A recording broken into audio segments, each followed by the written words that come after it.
এজন্য বস্তুগত যেটা হারাম, পদ্ধতিগত সেটা হারাম হিসেবে দেখতে হবে। তাই বস্তুগত হালাল জিনিস সেটাও পদ্ধতিগত হারামের কারণে কি হয়ে যাবে, হারাম হয়ে যাবে। আমি গরুর গোশত কিনে খাচ্ছি, এজন্য অনেক প্র্যাকটিসিং মুসলিম ভাই বোন আছে যে আমরা কেনার সময় দেখি যে এটা কি গরুর গোশত না শুকরের গোশত না গরুর গোশত না বিড়ালের গোশত। আমরা মনে করি এই যে বিভিন্ন রেস্টুরেন্টে মরা মুরগির গোশত খাওয়ায়, অনেক রেস্টুরেন্টে কুকুরের গোশত খাওয়ায়, যদি আমি জানি আমি থুতু দেই তাদের প্রতি। এই এত বড় জঘন্য কাজ করতে পারলো তারা, এগুলো খাওয়ালো মরা জিনিস, কি সি সি সি হারাম জিনিস খাওয়ালো। একটু আমি চিন্তা করি না সেটা যেমনি ভাবে মরা জিনিস হারাম, সে যেমনি ভাবে কুকুরের গোশত হারাম, যেমনি ভাবে বিড়ালের গোশত হারাম, তেমনি ভাবে আমি যেই পদ্ধতিতে আমি আমার অর্থ উপার্জন করেছি সেটা যদি হারাম পন্থায় হয়, সেগুলো যেমন হারাম, এই অবৈধ উপার্জন দিয়ে আমি যদি গরুর গোশত মুরগির গোশত খাসির গোশত কিনে খাই, সেটাও সমপরিমাণ হারাম। বলি না আউযুবিল্লাহ। এজন্য আমাদের বুঝতে হবে বন্ধুগণ, হালাল উপার্জনের জন্য দুটি পূর্ব শর্ত। একটি হলো বস্তুগত হালাল কিনা সেটা আমার দেখতে হবে, 2 নম্বর পদ্ধতিগত, যেই পদ্ধতিতে আমি উপার্জন করে সেটা কিনছি সেটা হালাল কিনা সেটাও দেখতে হবে। এজন্যই আল্লাহ তাআলা আমাদেরকে কোরআনে কারীমের সূরাতুল বাকারার 168 নম্বর আয়াতে নির্দেশ দিয়ে বলেন, ইয়া আইয়ুহান নাসু কুলু মিম্মা ফিল আরদি হালালান তাইয়্যিবা। ও দুনিয়ার মানুষেরা, তোমরা এই জমিন থেকে খাও, ভক্ষণ করো, তবে কোনটা খাবা? একটা হলো হালাল খাবা, আর একটা হলো পবিত্র খাবা। হালাল কোনটা? যে হালাল উপার্জনের মাধ্যমে যেটা তুমি অর্জন করবা সেটা খাবা। আর পবিত্র কোনটা? বস্তুগত যেটা পবিত্র সেটা তুমি খাবা। তাই পদ্ধতিগত উপার্জনের মাধ্যম সেটাও হালাল করে খাবা, আর বস্তুগত তৈয়ব পবিত্র সেটাও খাবা। আল্লাহ এখানে 2টা শব্দ ব্যবহার করেছেন, হালালান তৈয়বা। হালাল উপায়ে পবিত্র জিনিস খাও। বলি আল্লাহু আকবার। সম্মানিত হাজিরিন, আমরা আজকে একটি মৌলিক বিষয় নিয়ে আলোচনা করব। আমাদের প্রত্যেক মুমিন মুসলিমের ইবাদতের একটি মূল বিষয় নিয়ে আলোচনা করব, যে বিষয়টি নামাজ, রোজা, হজ, যাকাত সহ অন্যান্য যত ইবাদত আছে সকল ইবাদতের মূল ইবাদত এটি হলো হালাল উপার্জন। ইসলামে হালাল উপার্জনের গুরুত্ব, প্রিয় নবী সাল্লাল্লাহু আলাইহি ওয়াসাল্লাম এর আদর্শ হালাল উপার্জনে কি কেমন নির্দেশ দিয়েছেন, এই সম্পর্কে আজকে জানবো আমরা। কেননা নামাজ, রোজা, হজ, যাকাত সহ যত ইবাদত বন্দেগী আল্লাহ ফরজ করেছেন সেগুলো যেমনি ভাবে অকাট্য ফরজ, তেমনি ভাবে হালাল উপার্জন অলঙ্ঘনীয় ফরজ। কারণ নামাজ, রোজা, হজ, যাকাত এগুলো যদি পালন করতে হয় আমাকে আগে শক্তি অর্জন করতে হবে, আর শক্তি অর্জনের জন্য হালাল উপার্জন অত্যন্ত জরুরি। যেহেতু আল্লাহর ইবাদতের জন্য আমাদের সৃষ্টি, আর ইবাদতের জন্য শক্তি প্রয়োজন, শক্তির জন্য রিজিক প্রয়োজন, আর রিজিকের জন্য হালাল উপার্জন প্রয়োজন। এজন্য সকল ইবাদতের একটা মূল ইবাদত হলো হালাল উপার্জন। হালাল উপার্জন যদি আমার হয়, সেটাকে শক্তি অর্জন করে যে ইবাদত করব সেটা আল্লাহ কবুল করে নেবেন। আর যদি আমার উপার্জন হারাম হয়, যত ইবাদতই করি সব পরিশ্রম ভেস্তে যাবে, বৃথা যাবে। এই জন্য হালাল উপার্জনের জন্য আল্লাহ তাআলা আমাদেরকে এই পৃথিবীতে অনেক সুযোগ তৈরি করে দিয়েছেন। রব্বুল আলামিন এই জমিনের মধ্যে আমাদের রিজিককে ছড়িয়ে ছিটিয়ে রেখেছেন। এই জমিনকে নরম উর্বর করেছেন। এই জমিন থেকে যেন আমরা আমাদের রিজিককে অন্বেষণ করে নিতে পারি, খুঁজে নিতে পারি, সেই সুযোগ আল্লাহ তৈরি করে দিয়েছেন। সেজন্য রব্বুল আলামিন সূরাতুল মুলকের 15 নম্বর আয়াতে বলেছেন, হুয়াল্লাযী জাআলা লাকুমুল আরদা দালুলান ফামশু ফী মানাকিবিহা ওয়া কুলু মির রিজকিহি ওয়া ইলাইহিন নুশুর। নিশ্চয় সেই মহান রব্বুল আলামিন আল্লাহ তাআলা যিনি তোমাদের জন্য জমিনকে তোমাদের অবনত করে দিয়েছেন, তোমাদের পায়ে বিছিয়ে দিয়েছেন, তাই তোমরা এই জমিনের প্রতি প্রান্তরে তোমরা বিচরণ করো, হাঁটো। বিচরণ করে করে আল্লাহর দেওয়া রিজিক যেটা আল্লাহ দিয়েছেন এই জমিনে রিজিককে অনুসন্ধান করে সেই রিজিক তোমরা ভক্ষণ করো। ওয়া ইলাইহিন নুশুর। তবে জেনে রেখো এই জমিন আল্লাহ তোমাদের জন্য বিছিয়ে দিয়ে রিজিককে ছিটিয়ে দিয়েছেন, ছড়িয়ে দিয়েছেন। তোমরা পথে প্রান্তরে, রাস্তাঘাটে, বাজারে, কৃষি জমিতে, পাহাড়ে, পর্বতে বিচরণ করে, চলাফেরা করে তোমাদের রিজিককে অন্বেষণ করবে, গ্রহণ করে নিবে। তবে এই রিজিক অনুসন্ধান করতে গিয়ে তোমাদের একটা বিষয় মনে রাখতে হবে, ওয়া ইলাইহিন নুশুর। এই রিজিক তোমাকে সীমিত আকারে দেওয়া হয়েছে, নির্ধারিত দেওয়া হয়েছে। এই রিজিক অনুসন্ধান যেদিন শেষ হয়ে যাবে সেই দিন তোমার ঠিকানা আল্লাহর দরবারে হবে, তুমি আল্লাহর কাছে ফিরে যেতে হবে। তাই রিজিক অনুসন্ধান করতে গিয়ে যেন আল্লাহর বিরুদ্ধে কোনো কাজ না করো, আল্লাহর হুকুমের বিরুদ্ধে যেন কোনো পথ অবলম্বন না করো, সেদিকে তোমার যেন দৃষ্টি থাকে। কেননা আল্লাহর সামনে দাঁড়িয়ে তোমার এই রিজিক অনুসন্ধানের পথ সম্পর্কে জবাব দিতে হবে। এজন্য রিজিক আল্লাহ ছিটিয়ে দিয়েছেন ঠিক, তবে আল্লাহর কাছে ফিরে যেতে হবে, এটা মনে রেখে তোমরা রিজিক অনুসন্ধান করবে। বলি আল্লাহু আকবার।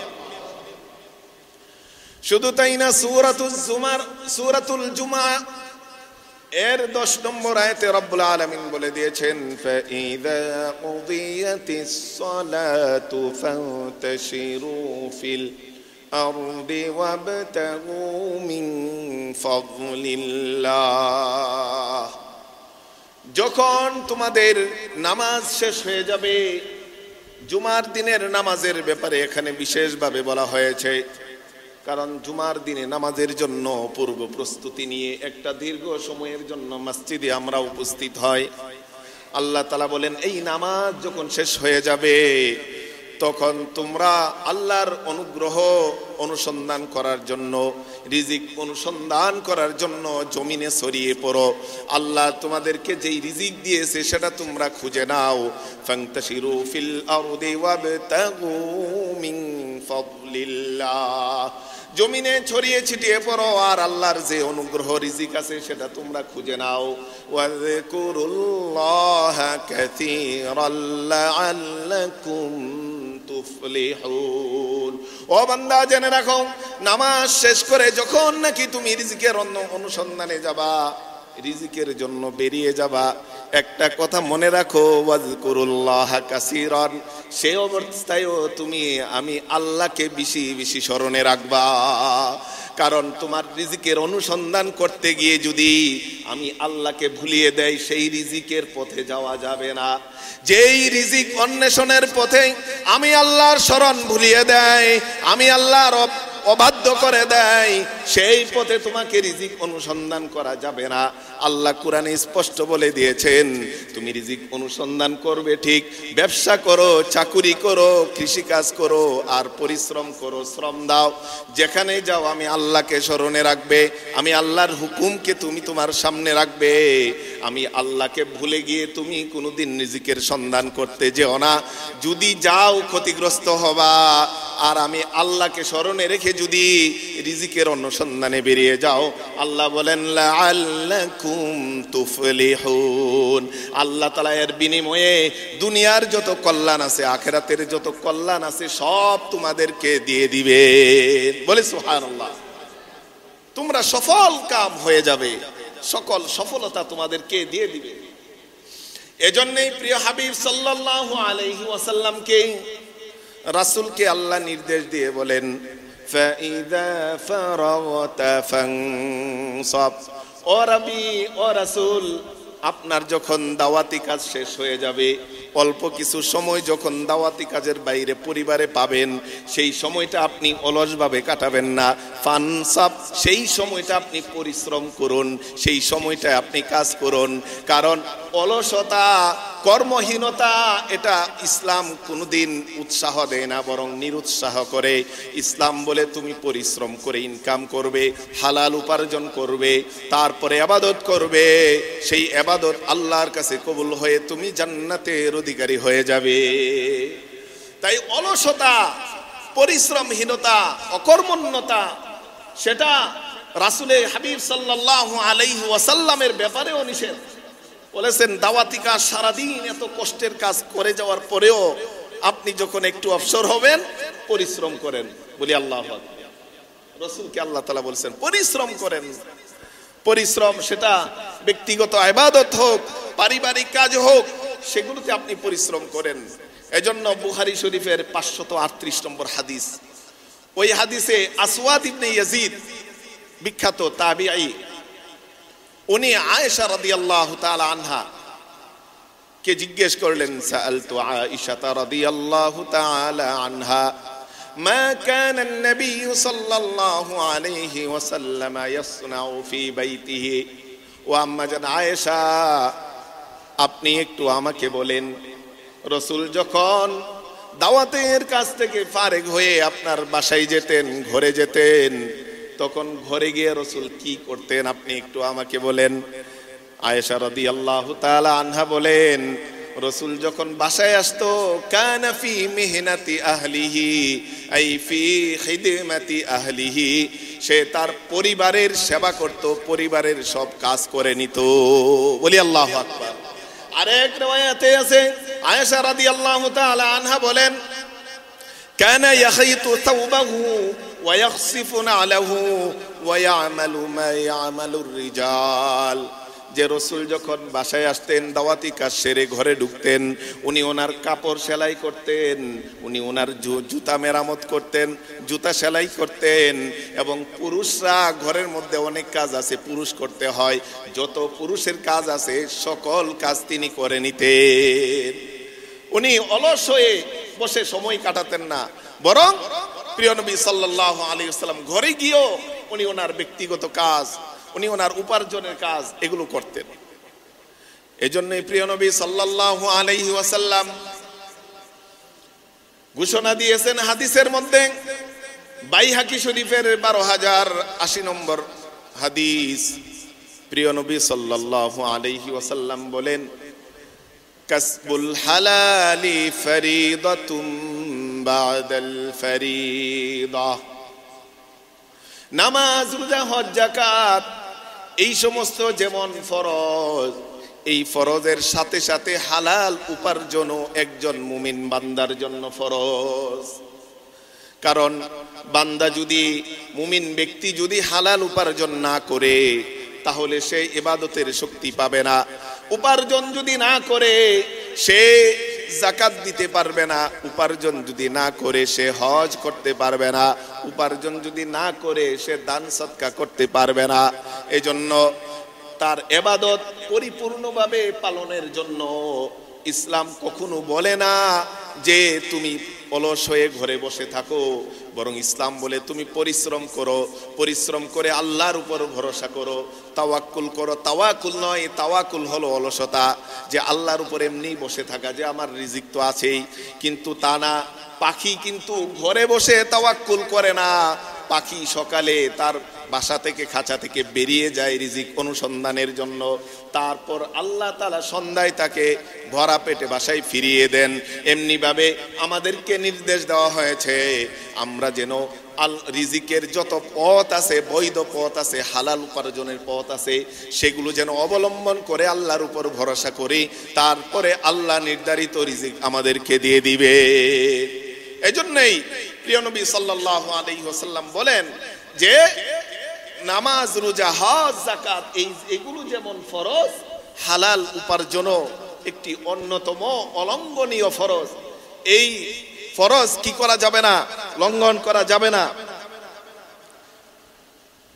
এজন্যই প্রিয় নবী সাল্লাল্লাহু আলাইহি ওয়াসাল্লাম অপর হাদিসে বলেন, বুখারী শরীফের 1480 নম্বর হাদিস, লা ইয়াখুযা আহাদুকুম হাবলাহু সুম্মা ইয়াগুদু ইলাল জাবালি ফায়াহতাতিবা ফায়াবিআ ওয়া ইয়াকুলু ওয়া ইয়াতাসাদ্দাকু খায়রুল লাহু মিন আন ইয়াসআলান নাস।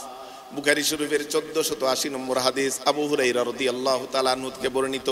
প্রিয় নবী সাল্লাল্লাহু আলাইহি ওয়াসাল্লাম বলেন, তোমাদের কেহ একটা রশি নিয়ে পাহাড়ের দিকে ছুটে যাবে, পাহাড় থেকে সেই লাকড়িকে কেটে রশি দিয়ে বেঁধে এনে জনসম্মুখে লাকড়ি বিক্রি করবে।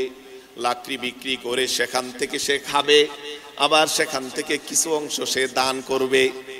দেখেন, লাকড়ি বিক্রি করার জন্য রাসূল বলেন, লাকড়ি বিক্রি করার পরেও সেখান থেকে খাবে, আবার কিছু অংশ দান করবে। অর্থাৎ আপনি যত নিম্নমানের শ্রমই দেন না কেন, নিম্ন মজুরি আপনি দেন না কেন, যত অল্প উপার্জনই করেন না কেন, যত স্বল্প উপার্জনই আপনি করেন না কেন, এক অংশ খাবেন, আরেক অংশ আল্লাহর জন্য, আপনার ভবিষ্যতের জন্য, আপনার আখিরাতের জন্য সঞ্চয় করে দান করে দিবেন। বলি আল্লাহু আকবার। রাসূল বলেন, যে লাকড়ি কেটে সেগুলো বিক্রি করে সেগুলো খাবে, এর থেকে দান করবে, এটা অনেক বেশি উত্তম মানুষের কাছে চেয়ে চেয়ে খাবার চাওয়া থেকে। মানুষের কাছে চেয়ে চেয়ে খাবার খাবেন, এর চেয়ে আপনি লাকড়ি পাহাড়ে চলে যাবেন, লাকড়ি কেটে বিক্রি করে খাবেন, দান করবেন, এটা অনেক বেশি আল্লাহর কাছে পছন্দনীয়। বলি আল্লাহু আকবার। এই জন্য ভিক্ষাবৃত্তিকে ইসলাম হারাম করেছেন। ভিক্ষাবৃত্তি জায়েজ নয়, একমাত্র একেবারেই অসুস্থ, যার কোনো উপায় নেই, তার ব্যাপারটা ভিন্ন, সে তাকে সহযোগিতা মানুষ করতে পারে। কিন্তু যখন এক ব্যক্তি আসলো, আমরা জানি সেই কাঠুরির গল্প, রাসূল কিছু দিয়ে কি কিনে দিলেন, কুঠার কিনে দিলেন, বললেন যাও এটা দিয়ে তুমি লাকড়ি কাটো, বিক্রি করো, সেগুলো দিয়ে তুমি তোমার পরিবারকে খাওয়াও, তুমি সেখান থেকে দান করো, আল্লাহর নিয়ামতের শুকরিয়া আদায় করো। গায়ে শক্তি থাকতে ভিক্ষাবৃত্তি করা, ভিক্ষাবৃত্তিকে রাসূল হারাম করেছেন। এজন্যই রাসূল বলেন যে লাকড়ি বিক্রি করে খাও, যত নিম্নমানের শ্রমিকই তুমি হও না কেন, তবু ভিক্ষা করতে যাও না, মানুষের কাছে চেও না, কারণ সেটাও মানুষের কাছে চাওয়া থেকে অনেক বেশি উত্তম। আরেক হাদিসে রাসূল করিম সাল্লাল্লাহু আলাইহি ওয়াসাল্লাম বলেন, বুখারী শরীফের 2072 নম্বর হাদিস, মা আকালা তাআমান আহাদুন খায়রাম মিন আন ইয়াকুলা আমালি ইয়াদিহি ওয়া ইন্না নাবিয়াল্লাহি দাউদ কানা ইয়াকুলু মিন আমালি ইয়াদিহি। মিকদাব ইবনে মাদি কারাবা রাদিয়াল্লাহু তাআলা আনহু থেকে বর্ণিত হাদিস, রাসূল করিম সাল্লাল্লাহু আলাইহি ওয়াসাল্লাম বলেন, ওই ব্যক্তির চেয়ে এত পবিত্র খাবার, উত্তম খাবার কেউ খায় নাই, কেউ খায়নি যে ব্যক্তি না নিজের কায়িক শ্রমে যা অর্জন করে খেয়েছে, কায়িক পরিশ্রমে উপার্জন করে যা যেই খাবার সে লাভ করেছে, এই খাবারের চেয়ে উত্তম খাবার, পবিত্র খাবার আর কোনো কিছু হতে পারে না। বলি আল্লাহু আকবার। রাসূল বলেন, আল্লাহ নবী দাউদ আলাইহিস সালাতু ওয়াস সালাম, উনিও নিজের কাজের দ্বারা, নিজের শ্রম দিয়ে উনি রিজিক অনুসন্ধান করতেন। দাউদ আলাইহিস সালাতু ওয়াস সালাম, আমরা জানি উনি বর্ম প্রস্তুতকারক ছিলেন, লোহা দিয়ে বর্ম তৈরি করে সেগুলো বিক্রি করে উনি রিজিক অনুসন্ধান করতেন। বলি আল্লাহু আকবার। শুধু তাই না, রিজিক অনুসন্ধানের ব্যাপারে দেখেন চেষ্টা করা কত জরুরি। হযরত মারিয়াম আলাইহাস সালাতু ওয়াস সালাম যখন নাকি খেজুর গাছের খেজুর বৃক্ষের নিচে ঈসা আলাইহিস সালাতু ওয়াস সালামকে জন্ম দিবে, সেই প্রসব দেওয়ার আগে, জন্ম দেওয়ার আগে প্রসব বেদনায় তিনি কাতর হয়ে আছেন। এই অবস্থায় মারিয়াম আলাইহিস সালাতু ওয়াস সালামের খাবারের প্রয়োজন করেছে। আল্লাহ তাআলা ইচ্ছে করলে খেজুর গাছের উপরে খেজুর আছে, ইচ্ছে করলে ফেরেশতার মাধ্যমে খাবার দিয়ে দিতে পারতেন। মারিয়াম আলাইহিস সালাতু ওয়াস সালাম এমন একজন আল্লাহর নিরেট বান্দি যাকে মেহরাবের ভিতরে আল্লাহ জান্নাতি খাবার দিয়েছেন, বলি আল্লাহু আকবার, দিয়েছেন। কিন্তু যখন নাকি উনি ওনার সন্তান প্রসব করবেন, কারণ দুনিয়ার জীবন এত সহজ না, পরিশ্রম করতে হবে, এটা শিক্ষা দেওয়ার জন্য আল্লাহ তাআলা বলেন ওয়াহুজ্জি ইলাইকি বিজিযইন নাখলাতি তুসাকিত আলাইকি রুতাবান জানিয়া। সূরা মারইয়ামের 25 নম্বর আয়াতে আল্লাহ বলেন, ও মারইয়াম, তোমার খাবারের প্রয়োজন হয়েছে, তুমি ব্যথায় কাতর, তোমার ভবিষ্যৎ অন্ধকার, আশেপাশে সব অন্ধকার, কারণ পিতা ছাড়া শিশু জন্ম দিচ্ছ। এই কঠিন অবস্থায়ও তোমার খাবার আমি ইচ্ছা করলে দিতে পারতাম, দিচ্ছি না। তুমি খেজুর গাছের যেই গুড়া আছে এটা দিয়ে তুমি ঝুঁকি দাও, তাহলে তোমার উপর থেকে পাকা খেজুর তোমার উপরে পড়ে যাবে, বলি আল্লাহু আকবার। আচ্ছা বলেন, খেজুর গাছের যেই গুড়িতে ধরে ঝুঁকি দিলে কে গাছ নড়বে? নড়বে না, কিন্তু পরিশ্রম করতে হবে, তারপরে খেজুর আল্লাহ দিবে। এটাই হলো আমার পরিশ্রমের সেই যথার্থতা। আমি ঘরে বসলে কোনো পরিশ্রম না করলে রিজিক, আমার প্রাপ্ত রিজিক, ভাগ্যের রিজিক, সেটাও আসবে না, আল্লাহ বঞ্চিত করে দিবেন। আর যদি আমি চেষ্টা করি, পরিশ্রম করি, তখন আমার ভাগ্যে যে রিজিক আল্লাহ রেখেছেন সেটা দিবেন। এজন্য সকল নবী রাসূল পর্যন্ত ওনারা পরিশ্রম করতেন, ওনারা নিজেদের রিজিক নিজেরা অনুসন্ধান করতেন।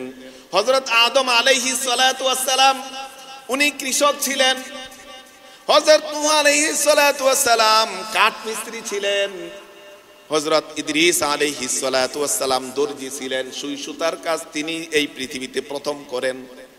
হযরত দাউদ আলাইহিস সালাতু ওয়াস সালাম লৌহ বর্ম বানাতেন, সুলাইমান আলাইহিস সালাতু ওয়াস সালাম সেই খেজুর পাতা দিয়ে ঝুড়ি বানাতেন, এমনি ভাবে মুসা আলাইহিস সালাতু ওয়াস সালাম সেই মেষ চড়াতেন। শুধু তাই না, জাকারিয়া আলাইহিস সালাতু ওয়াস সালামও দর্জি ছিলেন। জাকারিয়া আলাইহিস সালাতু ওয়াস সালাম কাঠমিস্ত্রি ছিলেন, এমনি ভাবে শুআয়ব আলাইহিস সালাতু ওয়াস সালাম, মুসা আলাইহিস সালাতু ওয়াস সালাম এবং আমাদের প্রিয় নবী সাল্লাল্লাহু আলাইহি ওয়াসাল্লাম সহ সকল নবী রাসূল মেষ চারক ছিলেন, সবাই মেষ চারক ছিলেন, মেষ চড়াতো। বুখারী শরীফের 2062 নম্বর হাদিসে প্রিয় নবী সাল্লাল্লাহু আলাইহি ওয়াসাল্লাম বলেন, মা বাআসাল্লাহু নাবিয়ান ইল্লা রাআল গনামা। আল্লাহ এই পৃথিবীতে এমন কোন নবী পাঠাই নাই যে নাকি মেষ চড়াই নাই। তখন সাহাবারা জিজ্ঞাসা করলো, ওয়া আনতা ইয়া রাসূলুল্লাহ, আপনিও কি মেষ চড়িয়েছেন? তখন রাসূল বলেন, ওয়া আনা কুনতু আরআহা আলা করারিতি লি আহলি মক্কা। হে, আমিও মক্কার মেষ পালের মেষ চড়াইতাম, আমিও মেষ চড়িয়েছি। তাই সকল নবী রাসূল মেষ চড়িয়েছে, বকরি চড়িয়েছে, আমিও এর ব্যতিক্রম নয়, আমিও মেষ চড়িয়েছি, বকরি চড়িয়েছি। এজন্য কোন নবী রাসূলকেও আল্লাহ তাআলা আসমান থেকে সরাসরি রিজিক দেন নাই, বরং তাদেরকেও পরিশ্রম করে রিজিক অন্বেষণ করে নিতে হয়েছে, বলি আল্লাহু আকবার। এজন্য বন্ধুগণ, আমাদেরকে আল্লাহ তাআলার সেই রিজিক অনুসন্ধান করতে হবে। তবে অনুসন্ধানের ক্ষেত্রে দুইটা মূল বিষয় খেয়াল রাখতে হবে। রিজিক অনুসন্ধানের ক্ষেত্রে দুইটা পূর্ব শর্ত আছে, ওই দুইটা শর্ত আমাদের খেয়াল রাখতে হবে, যেটা আল্লাহ তাআলা কোরআনে কারিমে বলেছেন। একটি হলো বস্তুগত, কোন বস্তু আমি রিজিক হিসেবে গ্রহণ করব, সেই বস্তুটা কি হালাল নাকি হারাম সেটা আমার দেখতে হবে, শরীয়ত সেটাকে হালাল করেছে না হারাম করেছে সেটা দেখতে হবে। আরেকটা হলো ওই বস্তুটা যেই পদ্ধতিতে আমি অবলম্বন করতেছি, যেই ইনকামের মাধ্যমে আমি কিনতেছি, সেই ইনকামের পদ্ধতিটা হালাল কি হালাল না। যেমন ধরেন, আমি গোশত ক্রয় করব, গরুর গোশত হিসেবে সেটা হালাল, সেটা আমি ক্রয় করব। বস্তু হিসেবে আমি শুকরের গোশত, সেটা হারাম, সেটা ক্রয় করব না। কেননা আল্লাহ তাআলা কোরআনে কারিমে সূরাতুল মাইদার 4 নম্বর আয়াতে বলে দিয়েছেন, ইয়াসআলুনাকা মাযা উহিল্লা লাহুম কুল উহিল্লা লাকুমুত তাইয়্যিবাত। ও নবী আপনাকে জিজ্ঞেস করবে যে তোমাদের জন্য কি হালাল করা হয়েছে। ও নবী আপনি বলে দিন সকল পবিত্র বস্তুগুলোকে তোমাদের জন্য হালাল করা হয়েছে।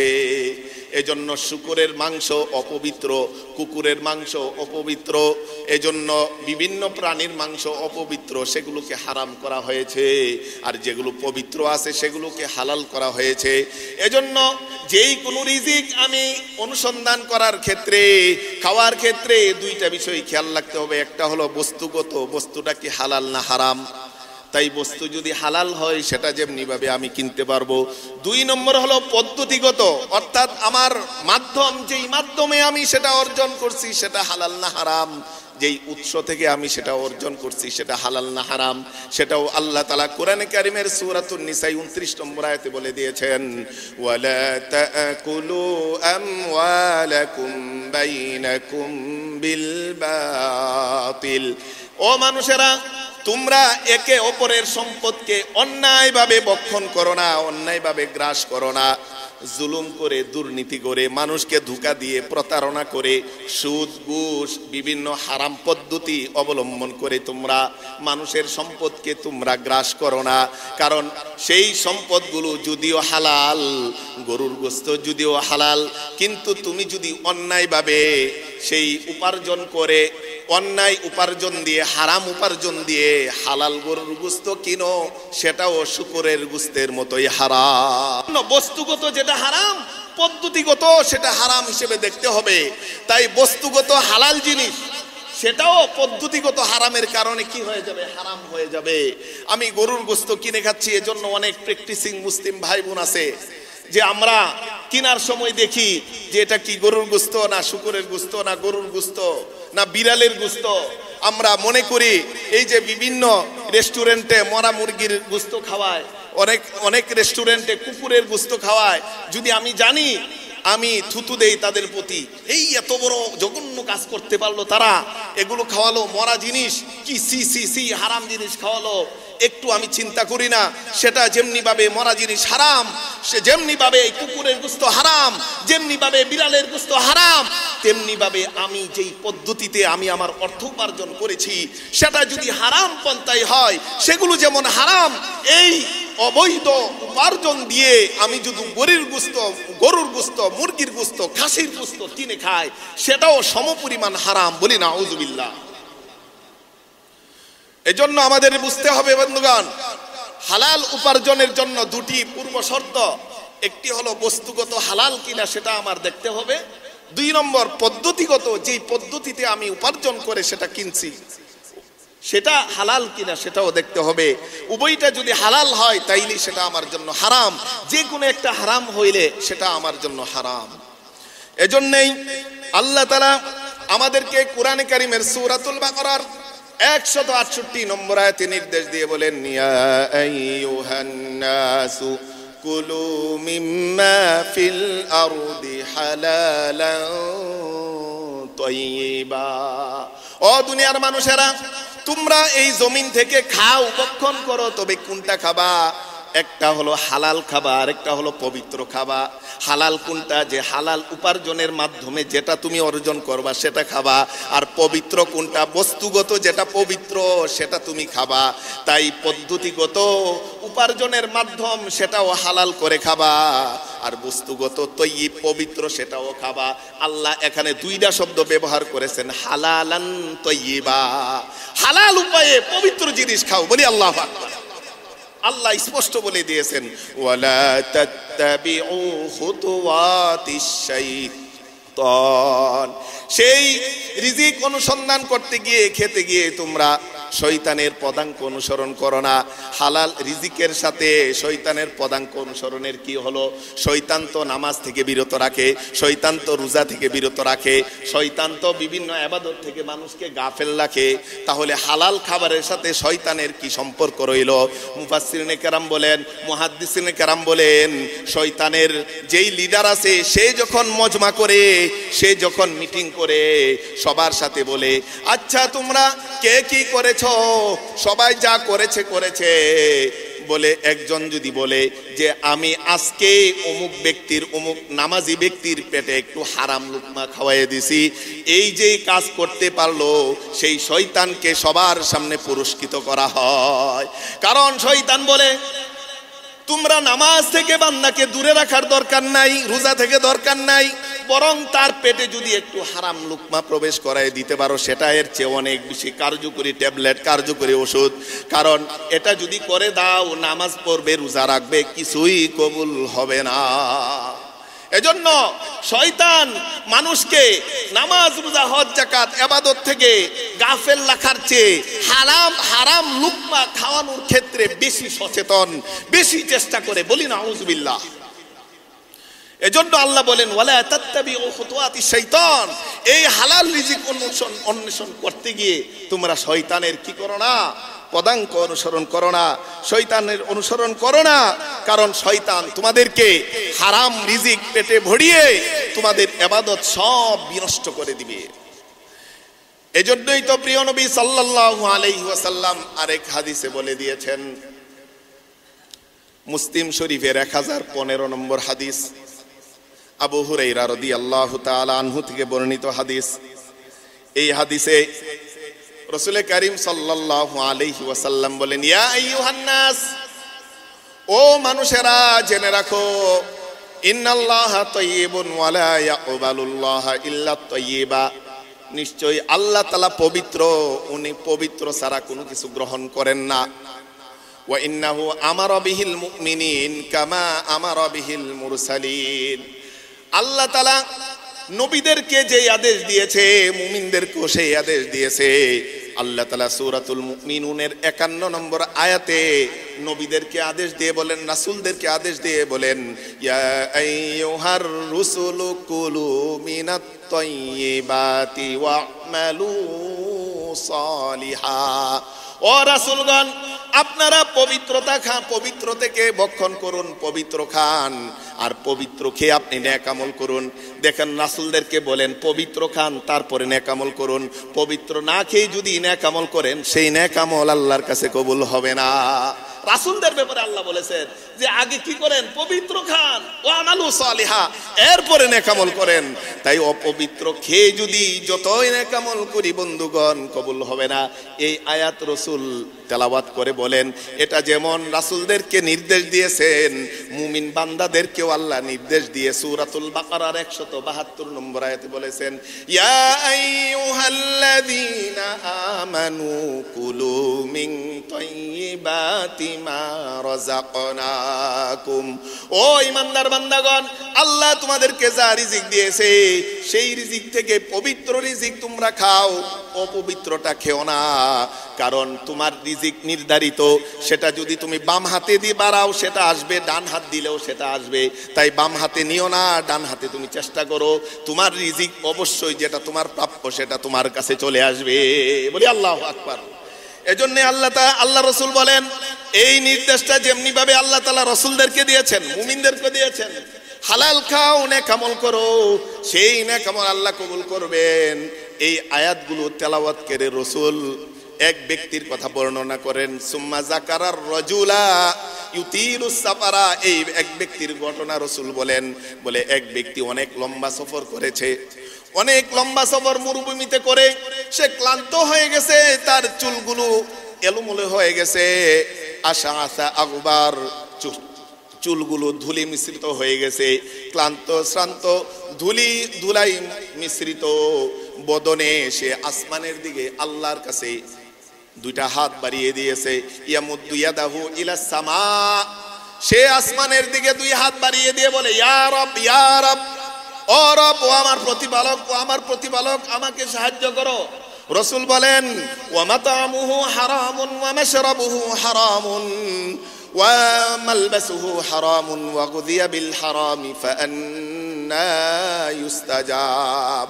ওই ব্যক্তি এত কঠিন পরিশ্রম করে সফর করতেছে, সফর করা অবস্থায় কোন ব্যক্তি যদি দোয়া করে, দোয়া আল্লাহ কবুল করে নেন।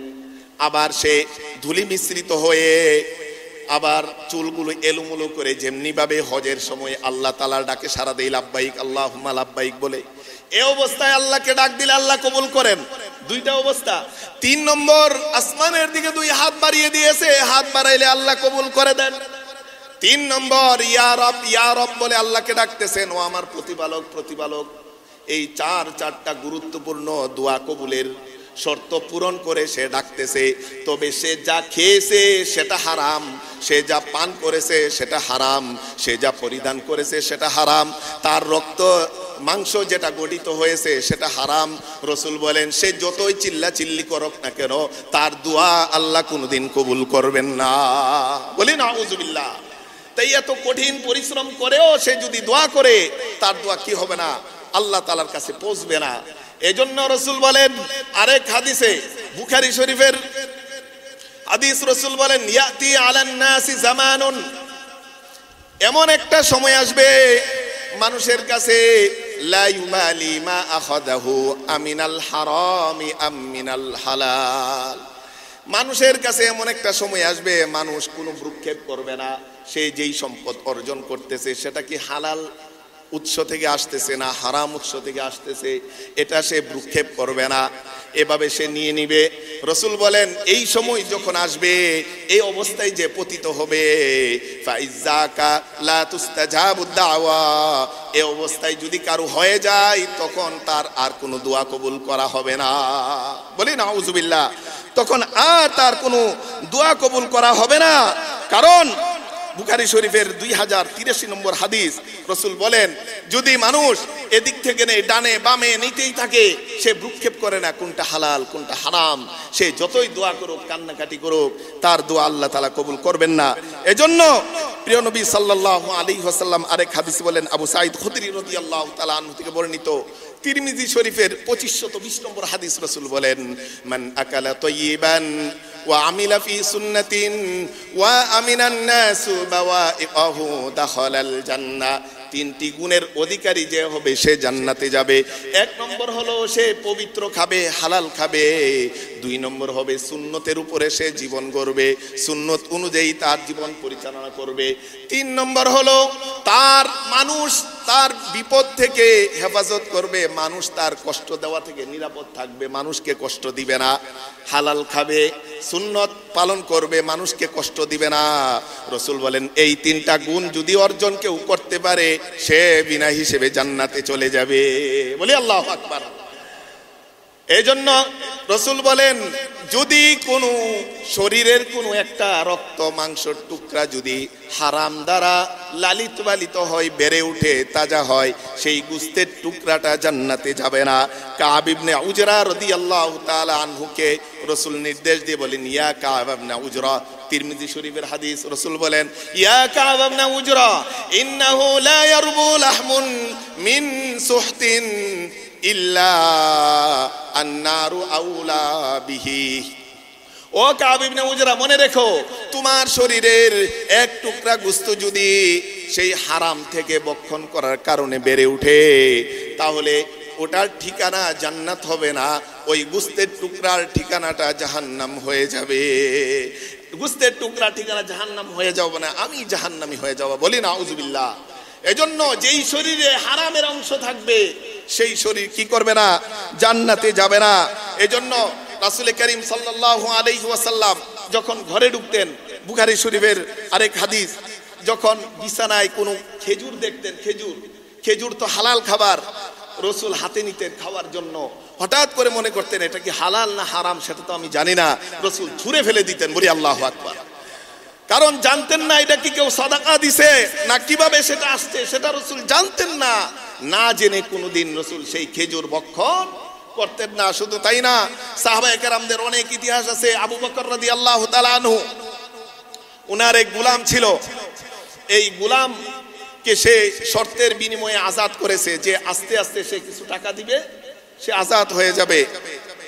তো তাকে প্রত্যেক দিন সুযোগ দেওয়া হয়, কিছু কিছু উপার্জন করে আবু বকর রাদিয়াল্লাহু তাআলা আনহুকে দেয়, দিলে তার পরিশোধ হলে সে আজাদ হয়ে যাবে।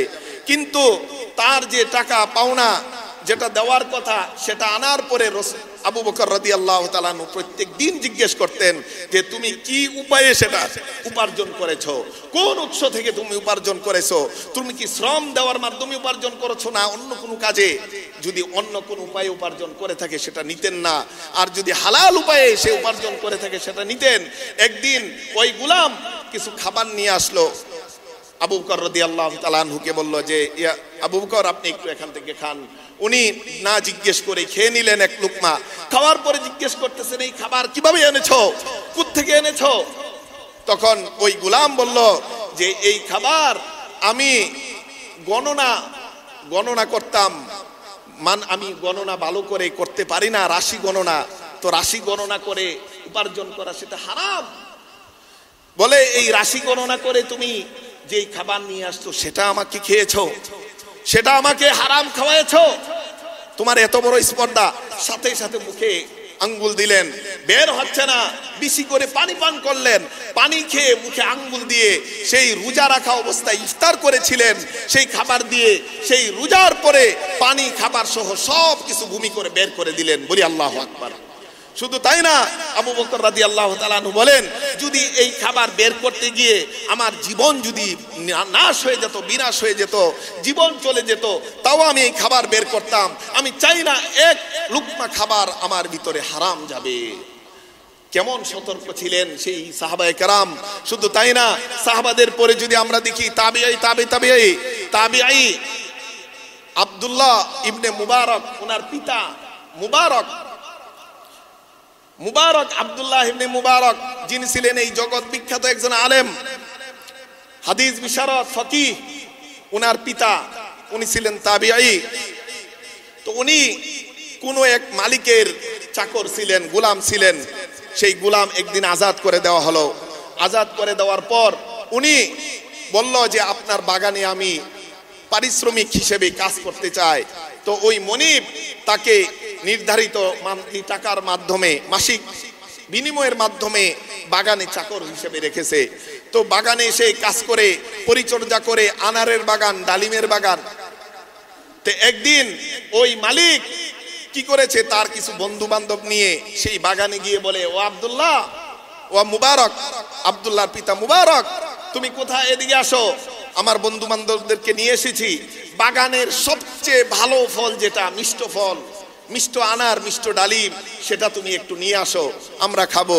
তো এই মুবারক রহমতুল্লাহি আলাইহি উনি কি করেছেন, সবচেয়ে সুন্দর ডালিম আনার দেখে তাদের সামনে উপস্থিত করা হলো। উপস্থিত করার পরে ভাঙ্গার পরে দেখলো এটা টক। তখন বললো, এই গর্দব, তোকে বলছি মিষ্টি ফল আনতে, তুই নিয়ে এসেছিস টক, একটা মিষ্টি ফল নিয়া। সে অন্য গাছ থেকে আরেকটা ভালো করে ফল দেখে নিয়ে আসলো। নিয়ে আসার পর সেটাও টক। আবার পাঠালো, আরেকটা ফল আনার পরে বললো সেটাও টক। তারপরে তাকে জিজ্ঞেস করলো, তোমাকে এরা বলতেছি বারবারে মিষ্টি ফল আনতে, তুমি কেন টক ফল আনো? তুমি কি ইচ্ছা করে টক আনতেছো? বলে, ইয়া আমার মনিব, আমি তো জানি না এই বাগানের কোন ফল মিষ্টি আর কোন ফল টক। বলি আল্লাহু আকবার। মানে কোনদিন সে এই বাগানের কোন ফল খায়নি। তখন সেই মনিব বলল, এমন ভালো কি এই দুনিয়াতে আছে এখনো? এমন শ্রমিকও কি আছে যে বাগানে কাজ করে কত শত শত ফল নিচে পড়ে, নিচে পড়া ফলও সে কোনোদিন খায়নি? তখন ডাক দিয়ে বলল, ও বালক মুবারক, তুমি আসো, আমার একটি মাত্র মেয়ে আছে, এই মেয়ের জন্য আর কোনো বর পৃথিবীতে উপযোগী নয়। ইহুদিরা তাদের সন্তানদেরকে, মেয়েদেরকে বিয়ে দেয় সম্পদের কারণে, নাসারারা বিয়ে দেয় সৌন্দর্য দেখে, বিভিন্ন আরব উপজাতি তারা বিয়ে দেয় বংশ দেখে। আমি তোমার কাছে আমার মেয়েকে বিয়ে দিলাম এবং এই বাগানটা তোমাকে দিয়ে দিলাম তোমার এই তাকওয়ার বিনিময়ে। বলি আল্লাহু আকবার। দেখেন, একটু পরহেজগারির কারণে সেই মনিব তার হয়ে গেল, মনিবের বাগান, মনিবের মেয়ে, মনিবের সম্পদ তার হয়ে গেল। তাই এটা ছিল পরহেজগারি, এটা ছিল হালাল ইনকাম, হালাল উপার্জন। তাই আমাদের বন্ধুগণ চিন্তা করতে হবে আমাদের যে হালাল উপার্জন আমাদের ইবাদতের পূর্ব শর্ত। আমি যদি ইবাদত করি আর যদি হারাম যদি আমার শরীরে থাকে ইবাদত কবুল হবে না। যদি এই পর্যন্ত যদি কারো অজান্তে যদি কোনো হারাম আমরা খেয়ে থাকি, তওবা করি আল্লাহর কাছে। যদি কারো পাওনা থাকে সে পাওনাটা আমি দিয়ে দেই, দিয়ে আল্লাহর কাছে তওবা করি, আল্লাহ মাফ করে দিবে। কিন্তু ইচ্ছাকৃতভাবে আমি আর কোনোদিন আর হারাম খাবো না, হারাম ভক্ষণ করব না, সেই প্রতিজ্ঞাবদ্ধ হতে রাজি আছি তো ইনশাআল্লাহ? কারণ আল্লাহর রাসূল সাল্লাল্লাহু আলাইহি ওয়াসাল্লাম হাদিসে বলেন যে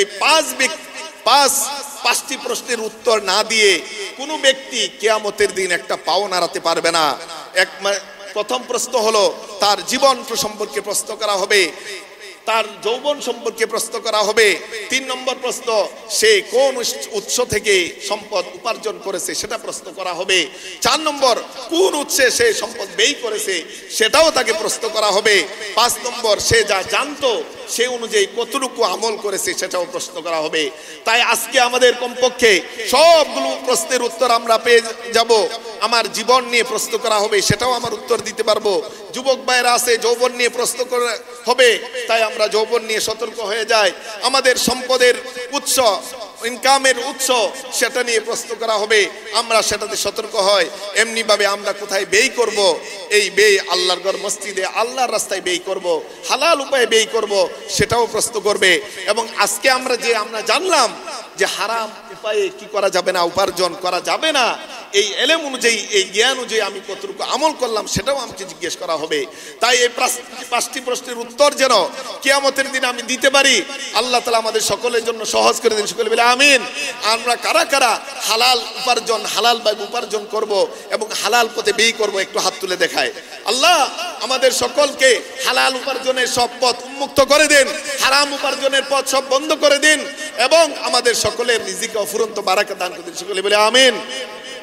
বন্ধুগণ, আমরা জানি, আমাদের বিশ্বাস, এই আবু বকর সিদ্দিক রাদিয়াল্লাহু তাআলা মসজিদে এখানে